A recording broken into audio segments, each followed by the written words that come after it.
Something is missing in the temple.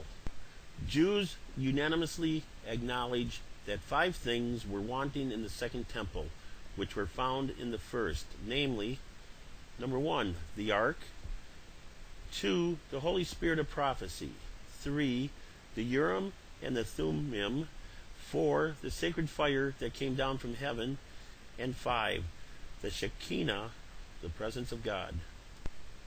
All these ingredients were essential to the temple only if it was to be designated as holy. Taken separately, each of the 5 ingredients represented the presence in one form or another of God. The ark held the elements of resurrection power, budding rod, the covenant promise, the tablets, and the provision of God, manna. Above the ark was the mercy seat, where God accepted or rejected the blood sacrifices. He was the one who designed it and caused it to be placed in the Holy of Holies. It was this place where atonement was made and where deliverance was garnered. The Holy Spirit of prophecy was absent as well. The consequences of not hearing a prophetic word during the years between Ezekiel and Jesus wreaked havoc with the spiritual life of those worshiping there. Urim and Thummim was worn on the breastplate of the high priest. Not made with man's hands, it represented the guidance and direction essential in major decisions for the nation. In other words, the lights went out over Israel. The sacred fire, that which consumed the sacrifices and was present with Moses and Aaron at the beginning and reaffirmed in Solomon's temple, did not manifest in the second or substitute temple.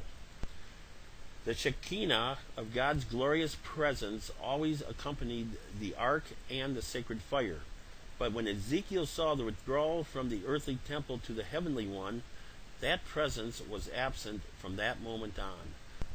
It was to this temple that Jesus strode.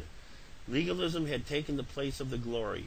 Man's customs, ways, and definitions had found their way to the forefront. Leadership and people worshipped as if the missing elements made no difference. Sacrifices, offerings, and judgments were made with no divine intervention.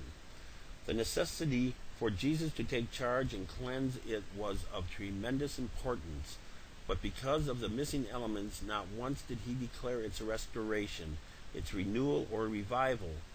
Were the missing ingredients ever to be restored? Yes. All the ingredients were placed in the temple of the heart. Jesus' work established the temple not made with man's hand in the heavenlies and in the inward spirit of his people. However, the modern church is a different matter.